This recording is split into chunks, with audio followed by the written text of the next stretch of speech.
ಎಲ್ಲರಿಗೂ ನಮಸ್ತೆ. ಶ್ರೀ ಕಲ್ಕಿ ಗುರುಕುಲಕ್ಕೆ ನಿಮ್ಮೆಲ್ಲರಿಗೂ ಸ್ವಾಗತ. ಈಗ ನಾವು ಶ್ರೀ ಕಲ್ಕಿ ಹತ್ರ ಪ್ರಾರ್ಥನೆ ಮಾಡಿ ಈ ಒಂದು ಗುರುಕುಲವನ್ನ ಶುರು ಮಾಡೋಣ.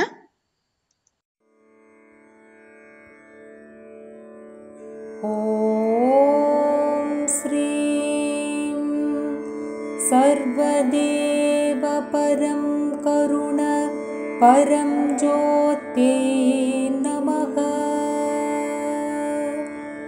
ಓಂ ಶ್ರೀ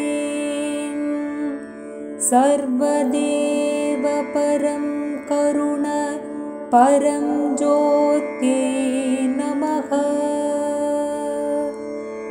ಓಂ ಶ್ರೀ ಸರ್ವದೇವ ಪರಂ ಕರುಣ ಪರಂ ಜ್ಯೋತಿ ನಮಃ.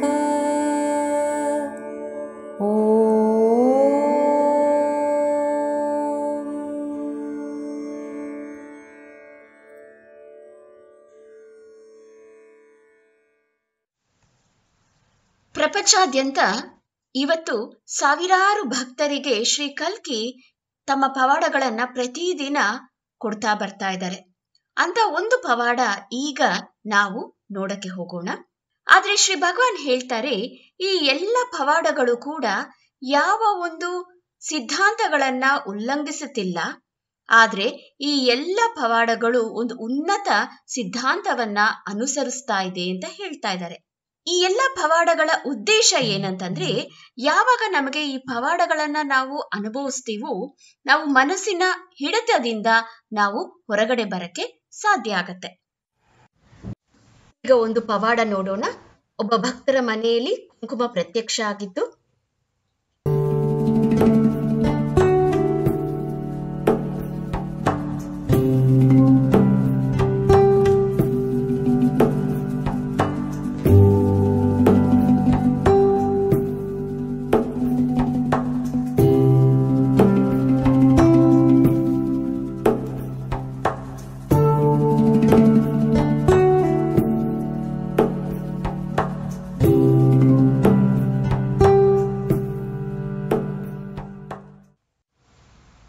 ಈಗ ನಾವು ಒಂದು ಟೀಚಿಂಗ್ ವಿಡಿಯೋ ನೋಡೋಣ. A minute with Shri Bhagwan.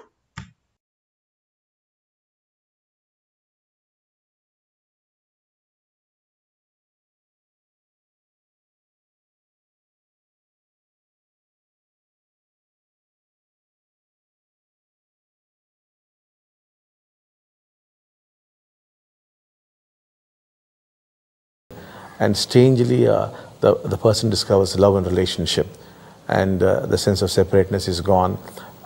There's a freedom from the past, and he doesn't get hurt any longer, and he begins to enjoy the relationship. We believe that ultimately the Diksha would lead to what we call oneness. That is, you would lose the sense of separation, and that people would feel like as though they all belong to the same family.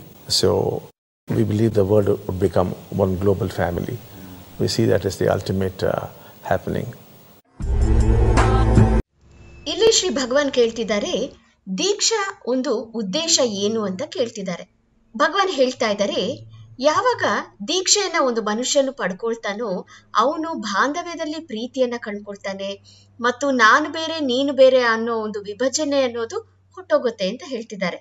ಅದು ಮಾತ್ರ ಅಲ್ಲ, ಗತದಲ್ಲಿ ಏನೆಲ್ಲ ನಡೆದಿದೆಯೋ ಅದರಿಂದ ಒಂದು ವಿಮುಕ್ತಿ ಅನ್ನೋದು ಸಿಗತ್ತೆ ಅಂತ ಹೇಳ್ತಿದ್ದಾರೆ. ಅದು ಮಾತ್ರ ಅಲ್ಲ, ದೀಕ್ಷೆ ಪಡ್ಕೊಂಡ ನಂತರ ಗಾಯ ಅನ್ನೋದು ನಡೆಯೋದಿಲ್ಲ. ನೀವು ಬಾಂಧವ್ಯಗಳನ್ನ ಪೂರ್ತಿಯಾಗಿ ಎಂಜಾಯ್ ಮಾಡ್ತೀರಾ. ಇವತ್ತು ಅಲ್ಟಿಮೇಟ್ ಆಗಿ ಆ ದೀಕ್ಷಾ ಅನ್ನೋದು ಏನು, ನೀವು ಪಡ್ಕೊಂಡ ನಂತರ ಆ ಏಕತ್ವದ ಸ್ಥಿತಿ ಅನ್ನೋದು ನೀವು ಅನುಭವಿಸ್ತೀರಾ. ನಾನು ಬೇರೆ ನೀನು ಬೇರೆ ಅನ್ನೋ ವಿಭಜನೆ ಅನ್ನೋದು ಹೊಟ್ಟೋಗುತ್ತೆ ಅಂತ ಹೇಳ್ತಿದ್ದಾರೆ. ಅಂಡ್ ಇವತ್ತು ಎಲ್ಲರೂ ಕೂಡ ಒಂದೇ ಕುಟುಂಬದಲ್ಲಿ ಸೇರಿರೋರು ಅನ್ನೋ ಫೀಲಿಂಗ್ ಅನ್ನೋದು ಬರುತ್ತೆ. ಸೊ ಇವತ್ತು ಅದು ಮಾತ್ರ ಅಲ್ಲ, ಇಡೀ ಪ್ರಪಂಚ ಒಂದು ಗ್ಲೋಬಲ್ ಫ್ಯಾಮಿಲಿಯಾಗಿ ನಾವು ಫೀಲ್ ಆಗ್ತೀವಿ. ಅಲ್ಟಿಮೇಟ್ಲಿ ಇದೇ ನಡೆಯುತ್ತೆ ಅಂತ ಹೇಳಿ ಶ್ರೀ ಭಗವಾನ್ ಹೇಳ್ತಾ ಇದ್ದಾರೆ.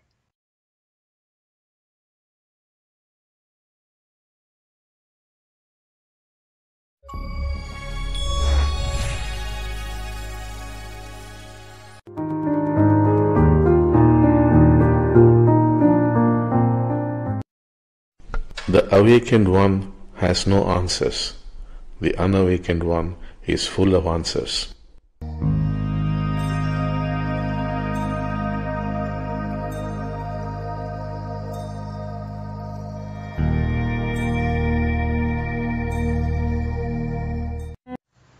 ಒಬ್ಬ ಮುಕ್ತನಿಗೆ ಯಾವ ಪ್ರಶ್ನೆಗಳು ಇರೋಲ್ಲ, ಒಬ್ಬ ಮುಕ್ತಿ ಹೊಂದಿಲ್ದೇ ಇರೋನಿಗೆ ಪೂರ್ತಿಯಾಗಿ ಪ್ರಶ್ನೆಗಳೇ ಇರುತ್ತೆ ಅಂತ ಹೇಳ್ತಿದ್ದಾರೆ. ಇಲ್ಲಿ ಒಂದು ಕತೆ ನೋಡೋಣ. ಉಜ್ಜಯಿನಿ ರಾಜ ವಿಕ್ರಮಾದಿತ್ಯ, ವಿಕ್ರಮ ಮತ್ತು ಬೇತಾಳ, ಈ ಕತೆ ನಮ್ಮೆಲ್ಲರಿಗೂ ಗೊತ್ತಿದೆ. ಒಂದು ಸಾರಿ ಈ ವಿಕ್ರಮ ಏನ್ ಮಾಡ್ತಾರೆ ಅಂತಂದ್ರೆ, ಒಬ್ಬ ಋಷಿಗೆ ಪ್ರಾಮಿಸ್ ಮಾಡ್ತಾರೆ, ನಾನು ಬೇತಾಳನ್ನ ಕರ್ಕೊಂಡು ಬರ್ತೀನಿ, ಆವಾಗ ನನ್ನ ಪ್ರಾರ್ಥನೆ ಕಂಪ್ಲೀಟ್ ಮಾಡಬಹುದು ಅಂತ ಹೇಳಿ ಒಂದು ಭಾಷೆಯನ್ನ ಕೊಡ್ತಾರೆ. ಸೊ ಅದಕ್ಕೋಸ್ಕರ ಈ ವಿಕ್ರಮ ಏನ್ ಮಾಡ್ತಾನೆ ಅಂತಂದ್ರೆ, ಬೇತಾಳನ್ನ ಹೇಗಾದ್ರೂ ಒಪ್ಪಿಸಿ ಕರ್ಕೊಂಡು ಬರೋದಕ್ಕೆ ಟ್ರೈ ಮಾಡ್ತಾರೆ. ಆಗ ಬೇತಾಳ ಒಂದೇ ಒಂದು ಕಂಡೀಷನ್ ಹೇಳ್ತಾನೆ. ಏನಂತಂದ್ರೆ, ನಾನು ನಿನ್ ಜೊತೆ ಬರ್ತೀನಿ, ನಿನ್ನ ಪ್ರಯಾಣದಲ್ಲಿ ಬರ್ತೀನಿ, ಆದ್ರೆ ನಾನು ನಿನಗೆ ಒಂದು ಕತೆ ಹೇಳ್ತೀನಿ. ಅಂದ್ರೆ ಆ ಕತೆಗೆ ನಾನು ಕೊನೆಯಲ್ಲಿ ಒಂದು ಕ್ವೆಶನ್ ಕೇಳ್ತೀನಿ, ಆದ್ರೆ ನೀನು ರೈಟ್ ಆನ್ಸರ್ ಕೊಟ್ರೆ ನಾನು ಮತ್ತೆ ಹೊಟ್ಟೋಗ್ತೀನಿ. ಸಪೋಸ್ ನಿನಗೆ ಗೊತ್ತಿದ್ರು ಕೂಡ ನೀನು ಕೊಡದೇ ಇದ್ರೆ ಆನ್ಸರು, ನಿನ್ನ ಪ್ರಾಣ ಕಳ್ಕೊಂಡ್ಬಿಡ್ತೀಯಾ ಅಂತ ಹೇಳಿ ಈ ಒಂದು ಕಂಡೀಷನ್ ಅನ್ನ ಬೇತಾಳ ಹಾಕತ್ತೆ. ಸೊ ಏನ್ ಮಾಡ್ತಾರೆ, ವಿಕ್ರಮಾದಿತ್ಯ ಎಷ್ಟೋ ಪ್ರಶ್ನೆಗಳನ್ನ ಕೇಳ್ತಾನೇ ಇರ್ತಾರೆ. ಕೇಳ್ತಾ ಇರ್ಬೇಕಾದ್ರೆ ಆಮೇಲೆ ಆನ್ಸರ್ಸು ಹೇಳ್ತಾನೆ ಇರ್ತಾನೆ. ಒಂದು ಪಾಯಿಂಟ್ ಅಲ್ಲಿ ವಿಕ್ರಮಾದಿತ್ಯನಿಗೆ ಆ ಪ್ರಶ್ನೆನೇ ಗೊತ್ತಾಗೋದಿಲ್ಲ, ಆನ್ಸರ್ ಕೂಡ ಗೊತ್ತಾಗೋದೇ ಇಲ್ಲ. ಆವಾಗ ಬೇತಾಳನ್ನ ಆ ಒಂದು ಋಷಿ ಹತ್ರ ಕರ್ಕೊಂಡು ಹೋಗುತ್ತೆ. ಇದು ಅವರ ವಿಕ್ರಮಾದಿತ್ಯನ ಒಂದು ಬೇತಾಳನ ಒಂದು ಕತೆ ಮುಗಿಯತ್ತೆ. ಇಲ್ಲಿ ಈ ಬೇತಾಳ ಯಾರು? ಈ ಬೇತಾಳ ಅಂದ್ರೆ ನಮ್ಮ ಮನಸ್ಸು. ಈ ಮನಸ್ಸು ಯಾವಾಗ್ಲೂ ಪ್ರಶ್ನೆ ಕೇಳ್ತಾ ಇರುತ್ತೆ ಮತ್ತು ಅದೇ ಉತ್ತರ ಕೊಡ್ತಾ ಇರುತ್ತೆ, ಆಮೇಲೆ ಅದು ಹೊಟ್ಟೋಗುತ್ತೆ. ಇದೇ ರೀತಿಯಲ್ಲೇ ಏನಾಗತ್ತೆ, ಮನಸ್ಸು ಕಂಟಿನ್ಯೂಸ್ ಆಗಿ ಕೇಳ್ತಾ ಇದೆ. ಸೊ ಕೊನೆಗೆ ಏನಾಯ್ತು, ಆನ್ಸರೇ ಗೊತ್ತಾಗ್ಲಿಲ್ಲ, ಆಮೇಲೆ ಬೇತಾಳ ತನ್ನ ಜೊತೆಗೆ ಬಂದ್ಬಿಡ್ತು. ಅದೇ ರೀತಿಲಿ ಬೇತಾಳ ಹೇಗೆ ಅಂತಂದ್ರೆ, ಮನಸ್ಸು ಯಾವಾಗ್ಲೂ ಪ್ರಶ್ನೆ ಕೇಳ್ತಾನೆ ಇರುತ್ತೆ. ಒಬ್ಬ ಮುಕ್ತಿ ಹೊಂದಿಲ್ದೇ ಇರೋನ ಮನಸ್ಸು ಹೇಗಿರುತ್ತೆ ಅಂದ್ರೆ, ಅವನು ಮನಸ್ಸಿನ ಜೀವನ ಜೀವಿಸ್ತಾ ಇರ್ತಾನೆ, ಅವನೇ ಪ್ರಶ್ನೆ ಕೇಳ್ತಾನೆ ಮತ್ತೆ ಉತ್ತರನೂ ಕೊಡ್ತಿರ್ತಾನೆ. ಸೊ ಎಲ್ಲದಕ್ಕೂ ಪ್ರಶ್ನೆಗಳು ಉತ್ತರಗಳು ಇದ್ದೇ ಇರುತ್ತೆ. ಆದ್ರೆ ಮುಕ್ತಿ ಹೊಂದಿರೋನಿಗೆ ಮನಸ್ಸೇ ಇರೋದಿಲ್ಲ, ಸೊ ಅವನಿಗೆ ಪ್ರಶ್ನೆಗಳು ಇರಲ್ಲ, ಉತ್ತರನೂ ಇರೋದಿಲ್ಲ. ಸೊ ಇದು ಈ ಟೀಚಿಂಗಿನ ಅರ್ಥ. ಈಗ ನಾವು ಇನ್ನೊಂದು ಟೀಚಿಂಗ್ ವಿಡಿಯೋ ನೋಡೋಣ, timeless insights.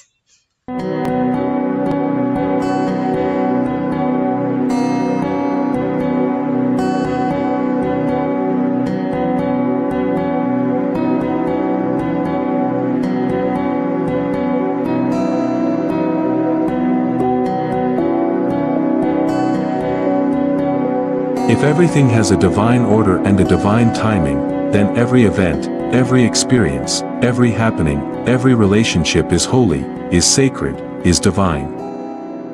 Sri Bhagwan.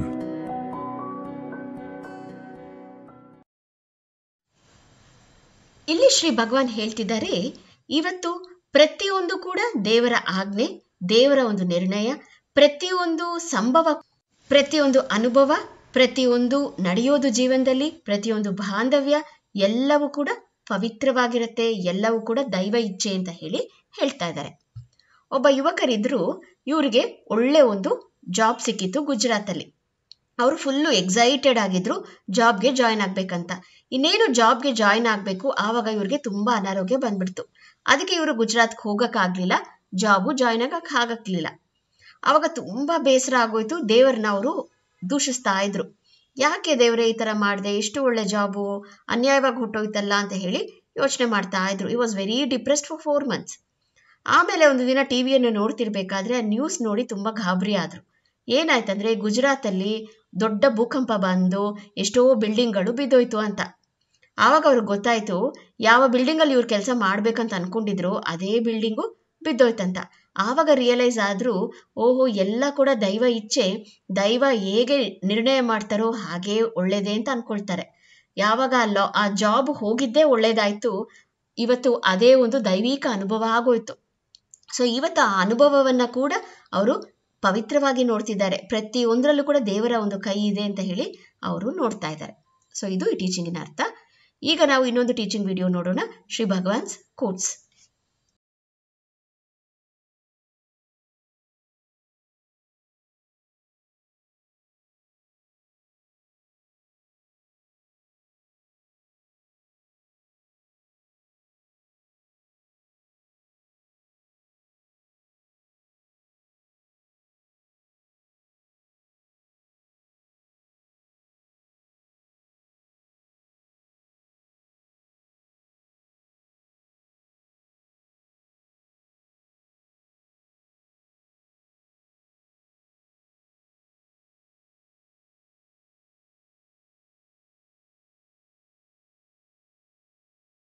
Self is an illusion ಅಂತ ಹೇಳ್ತಿದ್ದಾರೆ. ಇವತ್ತು ನಾನು ಅನ್ನೋದು ಒಂದು ಭ್ರಮೆ ಅಂತ ಹೇಳ್ತಿದ್ದಾರೆ. ಇವತ್ತು ಈ ನಾನು ಅನ್ನೋ ಫೀಲಿಂಗ್ ಯಾಕೆ ಬರ್ತಿದೆ? ಯಾಕೆಂದ್ರೆ ಇಲ್ಲಿರುವಂತ ಒಂದು ವಿಭಜನೆಯಿಂದ ಬರ್ತಿದೆ.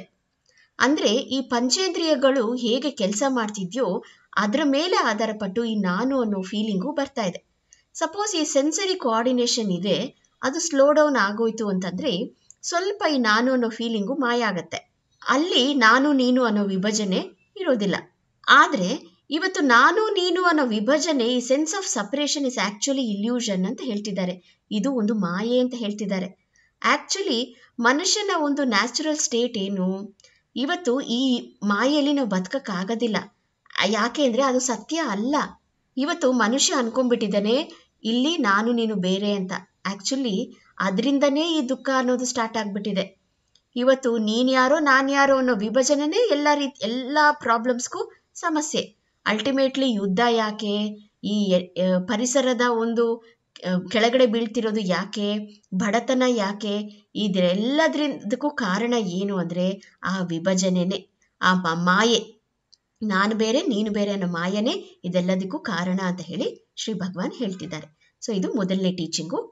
ಇದೇ ವಿಡಿಯೋದಲ್ಲಿ ಇನ್ನೊಂದು teaching, in relationships the problem is not with the other but with one self ಅಂತ ಹೇಳ್ತಿದ್ದಾರೆ. ಇವತ್ತು ಬಾಂಧವ್ಯಗಳಲ್ಲಿ ಸಮಸ್ಯೆ ಬಂದು ಇತರರಲ್ಲ ನನ್ನಲ್ಲಿ ಅಂತ ಹೇಳಿ ಹೇಳ್ತಿದ್ದಾರೆ. ಇವತ್ತು ಈ ಬಾಂಧವ್ಯಗಳು ತುಂಬಾ ತುಂಬಾ ಇಂಪಾರ್ಟೆಂಟ್. ಯಾಕೆ ಅಂದ್ರೆ ಈ ಬಾಂಧವ್ಯಗಳಲ್ಲಿ ನಿಮ್ಮನ್ನ ನೀವು ನೋಡ್ಕೋಬಹುದು. ಇವತ್ತು ಈ ಬಾಂಧವ್ಯಗಳು ಒಂದು ಕನ್ನಡಿ ಹಾಗೆ. ನೀವು ಯಾರು ಅಂತ ನೀವು ತಿಳ್ಕೊಬೇಕಂತಂದ್ರೆ ಈ ಬಾಂಧವ್ಯಗಳಲ್ಲಿ ನೀವು ನೋಡ್ಬೇಕು. ಹೇಗೆ ನಿಮ್ಮ ತಾಯಿ ಜೊತೆಗೆ ನೀವು ಮಾತಾಡ್ತೀರಾ, ನಿಮ್ಮ ತಂದೆ ಜೊತೆಗೆ, ಗಂಡನ ಜೊತೆಗೆ, ಹೆಂಡತಿ ಜೊತೆಗೆ, ಮಕ್ಕಳ ಜೊತೆಗೆ, ಇದನ್ನೆಲ್ಲ ನೀವು ಅಬ್ಸರ್ವ್ ಮಾಡ್ತಾ ಬರಬೇಕು. ಆವಾಗ ಈ ಅಚೇತನ ಮನಸ್ಸು ಏನು ಅಂತ ನಿಮ್ಗೆ ಗೊತ್ತಾಗತ್ತೆ. ಯಾವಾಗ ನೀವು ಅಚೇತನ ಮನಸ್ಸೊಳಗಡೆ ಡೀಪ್ ಆಗಿ ಹೋಗ್ತಿರೋ ಆವಾಗ ಇನ್ನೂ ಅದರಲ್ಲಿ ಇರುವಂತ ಸಮಸ್ಯೆಗಳೆಲ್ಲ ರಿಸಾಲ್ವ್ ಆಗುತ್ತೆ. ಇವತ್ತು ಈ ಅಚೇತನ ಮನಸ್ಸಲ್ಲಿ ಸರಿ ಇಲ್ಲದೆ ಇದ್ದಾಗಲೇ ಆವಾಗಲೇ ಇದರ ಮೇಲೆ ಆಧಾರ ಪಟ್ಟೆ, ಅಚೇತನ ಮನಸ್ಸು ಹೇಗಿದೆಯೋ ಅದರ ಮೇಲೆ ಆಧಾರ ಪಟ್ಟೆ ನಮ್ಮ ಬಹಿರಂಗದ ಸಮಸ್ಯೆಗಳು ಕೂಡ ಬರುತ್ತೆ. ಇವತ್ತು ಅದು ಆರ್ಥಿಕ ಸಮಸ್ಯೆ ಆಗಿರಬಹುದು, ಅನಾರೋಗ್ಯದ ಸಮಸ್ಯೆ ಆಗಿರಬಹುದು, ಇದೆಲ್ಲ ಕೂಡ ಈ ಅಚೇತನ ಮನಸ್ಸಿಂದನೇ ಬರ್ತಿದೆ. ಯಾವಾಗ ಈ ಅಚೇತನ ಮನಸ್ಸು ಯಾವಾಗ ಪವರ್ಫುಲ್ ಆಗಿ ಇದ್ರೆ ಎಲ್ಲ ಸಮಸ್ಯೆಗಳು ಬರುತ್ತೆ. ಆದ್ರೆ ಈ ಅಚೇತನ ಮನಸ್ಸು ಯಾವಾಗ ಕ್ಲಿಯರ್ ಆಗ್ತಾ ಹೋಗುತ್ತೋ ಆವಾಗ ಏನಾಗತ್ತೆ? ಆವಾಗ ನಮ್ಮಲ್ಲಿರುವಂತ ಬಾಂಧವ್ಯದ ಸಮಸ್ಯೆ ಕ್ಲಿಯರ್ ಆಗತ್ತೆ, ಗಂಡ ಹೆಂಡತಿಯ ಸಮಸ್ಯೆ ಕ್ಲಿಯರ್ ಆಗತ್ತೆ, ಮತ್ತೆ ಒಬ್ಬರನ್ನೊಬ್ಬರನ್ನು ಚಾಡಿ ಹೇಳ್ಕೊಳ್ಳೋದು ಅದೆಲ್ಲ ಕ್ಲಿಯರ್ ಆಗತ್ತೆ. ಅದಕ್ಕೆ ಇವತ್ತು ಬೆಸ್ಟ್ ವೇ ಯಾವುದು, ನಿಮ್ಮನ್ನ ನೀವು ನೋಡ್ಕೊಳ್ಳೋದು ಯಾವುದು, ಎಲ್ಲಿ ನೋಡ್ಕೋಬಹುದು ಅಂದ್ರೆ ಈ ಬಾಂಧವ್ಯಗಳಲ್ಲೇ ನಿಮ್ಮನ್ನ ನೀವು ನೋಡ್ಕೋಬಹುದು ಅಂತ ಹೇಳ್ತಿದ್ದಾರೆ. ಸೊ ಇದು ಈ ಟೀಚಿಂಗಿನ ಅರ್ಥ. ಈಗ ನಾವು ಇನ್ನೊಂದು ಟೀಚಿಂಗ್ ವಿಡಿಯೋ ನೋಡೋಣ, secrets of success. Secrets of Success. Shri Bhagavan says, if you know your priorities, then there is no conflict. ಇಲ್ಲಿ ಶ್ರೀ ಭಗವಾನ್ ಹೇಳ್ತಿದ್ದಾರೆ, ಯಾವುದಕ್ಕೆ ನೀವು ಮುಖ್ಯತ್ವ ಕೊಡಬೇಕು ಅಂತ ನೀವು ತಿಳ್ಕೊಳ್ತೀರೋ ಆವಾಗ ಈ ಘರ್ಷಣೆ ಅನ್ನೋದು ಇರೋದಿಲ್ಲ ಅಂತ ಹೇಳ್ತಿದ್ದಾರೆ. ಇವತ್ತು ನಮ್ಮ ಜೀವನದಲ್ಲಿ ನಾವು ಡಿಸೈಡ್ ಮಾಡ್ಕೋಬೇಕು ಯಾವುದು ನಮಗೆ ಮುಖ್ಯ. ಏನಕ್ಕೆ ಘರ್ಷಣೆ ಬರುತ್ತೆ? ಯಾವಾಗಲೂ ನಮಗೆ ಒಂದು ಡಿಸಿಷನ್ ಮೇಕಿಂಗ್ ಮಾಡೋದು ಕಷ್ಟ. ಇದು ಕರೆಕ್ಟಾ, ಅದು ತಪ್ಪಾ, ಇದು ಒಳ್ಳೇದಾ, ಅದು ತಪ್ಪಾ, ಇದು ಇಂಪಾರ್ಟೆಂಟಾ, ಇದು ಇಂಪಾರ್ಟೆಂಟ್ ಅಲ್ವಾ, ಈಗ ಫ್ಯಾಮಿಲಿ ಇಂಪಾರ್ಟೆಂಟಾ ಇಲ್ಲ ಕೆಲಸ ಇಂಪಾರ್ಟೆಂಟಾ, ಈಗ ಆರೋಗ್ಯ ಇಂಪಾರ್ಟೆಂಟಾ ಐಶ್ವರ್ಯ ಇಂಪಾರ್ಟೆಂಟಾ, ಈಗ ಎಂಜಾಯ್ ಮಾಡಬೇಕಾ ಆಧ್ಯಾತ್ಮಿಕತೆಯಲ್ಲಿ ನೋಡಬೇಕಾ, ಇದೆಲ್ಲ ನಮಗೆ ನಮ್ಮ ಜೀವನದಲ್ಲಿ ಒಂದು ದೊಡ್ಡ ಒಂದು ಘರ್ಷಣೆ.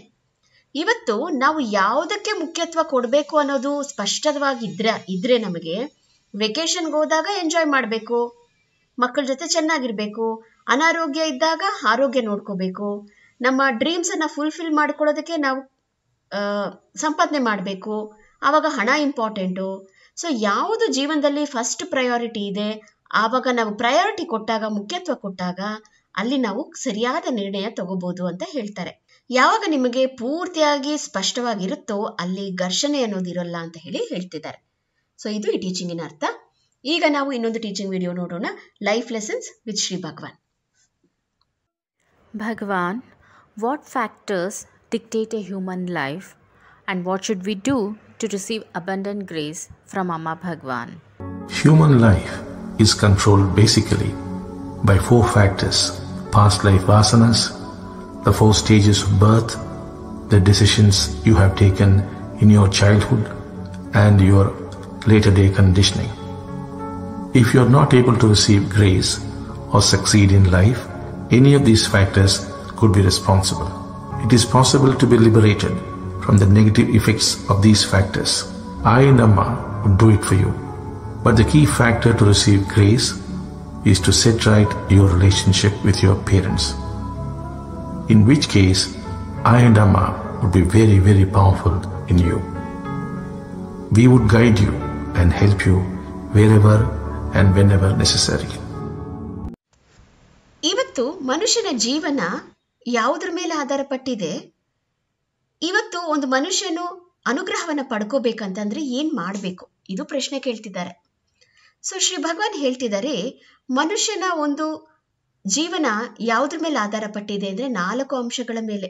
ಅವನ ಗತಜನ್ಮ, ಅವನು ಹುಟ್ಟಿದಾಗ ಆ 4 ಹಂತಗಳು, ಮತ್ತೆ ಹುಟ್ಟಿದ ನಂತರ ಅವನ ಬಾಲ್ಯ, ಅದಾದ ನಂತರ ಅವನ ಜೀವನದಲ್ಲಿ ಏನೆಲ್ಲ ನಿಬಂಧನೆಗಳು ತಗೊಂಡು ಇದೆಲ್ಲದ್ರ ಮೇಲೆ ಆಧಾರಪಟ್ಟಿದೆ ಅಂತ ಹೇಳ್ತಿದ್ದಾರೆ. ಇವತ್ತು ನಮ್ಮ ಜೀವನ ಯಾಕೆ ಅನುಗ್ರಹ ಸಿಗ್ತಾ ಇಲ್ಲ ಅಂತಂದ್ರೆ, ಯಾಕೆ ಜೀವನದಲ್ಲಿ ಮುಂದೆ ಹೋಗಕ್ ಆಗ್ತಿಲ್ಲ ಅಂತಂದ್ರೆ ಈ ಎಲ್ಲ ಫ್ಯಾಕ್ಟರ್ಸೇ ಕಾರಣ ಅಂತ ಹೇಳ್ತಿದ್ದಾರೆ. ಯಾವಾಗ ನಾವು ಈ ಎಲ್ಲ ಅಂಶಗಳಿಂದ ನಾವು ವಿಮುಕ್ತಿ ಹೊಂದುತ್ತೀವೋ ಆವಾಗ ಅಮ್ಮ ಭಗವಾನರು ನಮಗೆ ಪೂರ್ತಿಯಾಗಿ ಅನುಗ್ರಹ ಅನ್ನೋದು ಕೊಡ್ತಾರೆ ಅಂತ ಹೇಳ್ತಿದ್ದಾರೆ. ಆದ್ರೆ ಅನುಗ್ರಹ ಪಡ್ಕೊಳ್ಳೋದಕ್ಕೆ ಮುಖ್ಯವಾದ ಅಂಶ ಯಾವುದು ಅಂದ್ರೆ ನಿಮ್ಮ ತಂದೆ ತಾಯಿಯರ ಜೊತೆಗೆ ಬಾಂಧವ್ಯ. ಇವತ್ತು ಯಾವಾಗ ನಿಮಗೆ ತಂದೆ ತಾಯಿಯ ಜೊತೆಗೆ ಬಾಂಧವ್ಯ ಸೆಟ್ರೈಟ್ ಆಗುತ್ತೋ ಆವಾಗ ಅಮ್ಮ ಪವರ್ಫುಲ್ ಆಗಿ ನಿಮ್ ಜೊತೆಲಿ ಇರ್ತಾರೆ, ನಾವು ನಿಮಗೆ ಗೈಡ್ ಮಾಡ್ತೀವಿ ಅಂತ ಭಗವಾನ್ ಹೇಳ್ತಾ ಇದ್ದಾರೆ. ಸೊ ಅದಕ್ಕೆ ಈ ಅಂಶವನ್ನ ನೀವು ಸರಿ ಮಾಡ್ಕೋಬೇಕು ಅಂತ ಹೇಳಿ ಶ್ರೀ ಭಗವಾನ್ ಹೇಳ್ತಿದ್ದಾರೆ. ಸೊ ಇದು ಈ ಟೀಚಿಂಗಿನ ಅರ್ಥ. ಈಗ ನಾವೊಂದು ಪವಾಡ ನೋಡೋಣ. ಶ್ರೀ ಕಲ್ಕಿಯ ಇಂದಿನ ಪವಾಡ. ಇದು ಪುಣೆಯ ದತ್ತಾತ್ರೇಯ ಬೋಡ್ಕೆ ಅನ್ನುವವರಿಗೆ ಆದಂತಹ ಅನುಭವ. ಅವರು ಹೀಗೆ ಹೇಳುತ್ತಾರೆ, 2004ರಲ್ಲಿ ನಾನು ಒಂದು ಬಾಡಿಗೆ ಮನೆಯಲ್ಲಿ ವಾಸಿಸುತ್ತಿದ್ದೆ ಮತ್ತು ನನ್ನ ಅಂಗಡಿಯೂ ಸಹ ಬಾಡಿಗೆಯದಾಗಿತ್ತು. ನನಗೆ ಶ್ರೀಕಲ್ಕಿಯ ಬಗ್ಗೆ ತಿಳಿಯಿತು ಮತ್ತು ನಾನು ಒನ್ನೆಸ್ ವಿಶ್ವವಿದ್ಯಾಲಯವು ಆಯೋಜಿಸುತ್ತಿದ್ದ ಎಲ್ಲ ಪ್ರಕ್ರಿಯೆಗಳಲ್ಲಿ ಮತ್ತು ಹೋಮಗಳಲ್ಲಿ ಭಾಗವಹಿಸಲು ಪ್ರಾರಂಭಿಸಿದೆ. ನಿಧಾನವಾಗಿ ಮತ್ತು ಸ್ಥಿರವಾಗಿ ನನ್ನ ಆರ್ಥಿಕ ಪರಿಸ್ಥಿತಿಯು ಸುಧಾರಿಸಲು ಆರಂಭವಾಯಿತು ಮತ್ತು 2010ರಲ್ಲಿ ನನಗೆ ಸ್ವಂತವಾಗಿ 3 ಅಂತಸ್ತಿನ ಕಟ್ಟಡ ಮತ್ತು ಸ್ವಂತ ಅಂಗಡಿಯನ್ನು ಹೊಂದಲು ಸಾಧ್ಯವಾಯಿತು. ನಾನು ಧರ್ಮಕ್ಕೆ ಬರುವುದಕ್ಕೆ ಮುಂಚೆ ನನಗೆ 40 ಲಕ್ಷ ರೂಪಾಯಿಗಳ ಸಾಲವಿತ್ತು. ಅದನ್ನು ಶ್ರೀ ಕಲ್ಕಿಯು ಕೆಲವೇ ವರ್ಷಗಳಲ್ಲಿ ತೀರಿಸಲು ಸಹಾಯ ಮಾಡಿದರು. ಈ ಮುಂಚೆ ನಾನು ನನ್ನ ಸ್ನೇಹಿತರ ಗಾಡಿಯಲ್ಲಿ ಸುತ್ತಾಡುತ್ತಿದ್ದೆ. ಆದರೆ 2012ರಲ್ಲಿ ನಾನು ನನ್ನ ವರ್ಣಾ ಕಾರನ್ನು ಖರೀದಿಸಿದೆ. 2016ರಲ್ಲಿ ನನಗೆ PCMS ಸೈಕಲ್ ಟೆಂಡರ್ ಸಿಕ್ಕಿತು ಮತ್ತು ಅದರಲ್ಲಿ ನನ್ನ 60 ಲಕ್ಷ ರೂಪಾಯಿಗಳು ಸಿಕ್ಕಿ ಹಾಕಿಕೊಂಡಿತ್ತು. ನಾನು ನವಗ್ರಹ ಹೋಮದಲ್ಲಿ ಭಾಗವಹಿಸಿದೆ ಮತ್ತು ಪ್ರಾರ್ಥಿಸಿದೆ. ನಾನು ಹಿಂತಿರುಗಿದ ಕೂಡಲೇ ನನಗೆ 60 ಲಕ್ಷ ರೂಪಾಯಿಗಳು ಹಿಂದಕ್ಕೆ ದೊರಕಿತು. 2020ರಲ್ಲಿ ನಾನು ನನ್ನ ಸೈಕಲ್ ಅಂಗಡಿಯನ್ನು 7,000 ಚದರ ಅಡಿಯ ಶೋರೂಮ್ಗೆ ವಿಸ್ತರಿಸಲು ಸಾಧ್ಯವಾಯಿತು. ಶ್ರೀ ಕಲ್ಕಿಯ ಮಿತಿಯಿಲ್ಲದ ಅನುಗ್ರಹದಿಂದ ವ್ಯಾಪಾರವು ಚೆನ್ನಾಗಿ ನಡೆಯುತ್ತಿದೆ. ನಮ್ಮನ್ನು ಅಪರಿಮಿತ ಐಶ್ವರ್ಯ ಮತ್ತು ಸಮೃದ್ಧಿಯಿಂದ ಆಶೀರ್ವದಿಸಿ ನಮ್ಮನ್ನು ಸಾಲಮುಕ್ತರನ್ನಾಗಿ ಮಾಡಿ. ಇಷ್ಟು ಅದ್ಭುತವಾದ ಪವಾಡವನ್ನ ಈಗ ನಾವು ನೋಡಿದ್ವಿ. ಈಗ ನಾವು ಪ್ರಾರ್ಥನೆ ಮಾಡೋಣ. ಈ ಎಲ್ಲ ಬೋಧನೆಗಳು ನಮ್ಮ ಜೀವನದಲ್ಲಿ ವಾಸ್ತವವಾಗಬೇಕು, ಅದು ರಿಯಲೈಸೇಷನ್ ರೂಪದಲ್ಲಿ ನಮಗೆ ಆಗ್ಬೇಕಂತ ಹೇಳಿ ನಾವು ಪ್ರಾರ್ಥನೆ ಮಾಡಿ ಈ ಭಜನೆಯಲ್ಲಿ ಭಾಗವಹಿಸೋಣ.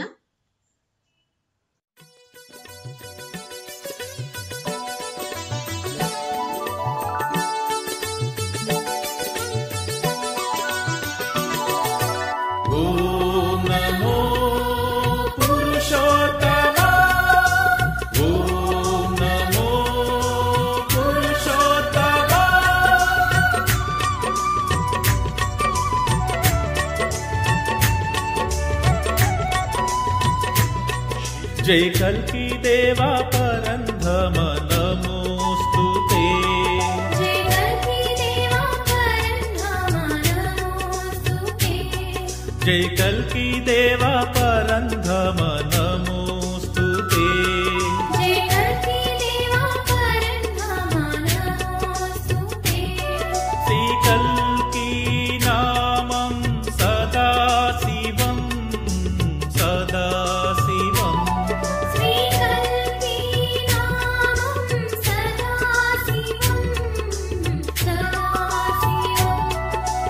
कल्की नामं सदा शिवं सदा शिवं श्री कल्की नामं सदा शिवं सदा शिवं जय कल्की देवा परन्धाम नमोऽस्तु ते जय कल्की देवा परन्धाम नमोऽस्तु ते जय कल्की देवा परन्धाम नमोऽस्तु ते जय जय नमो कलिपूजिता जय नमो कलिपूजिता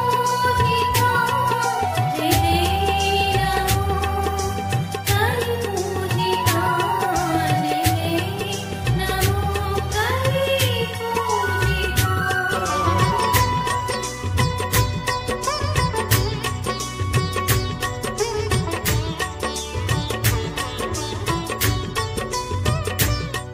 जय कल्की देवा परन्धाम नमोऽस्तु ते ಇಲ್ಲಿಗೆ ನಾವು ಈ ಸತ್ಸಂಗವನ್ನು ಮುಕ್ತಾಯ ಮಾಡೋಣ.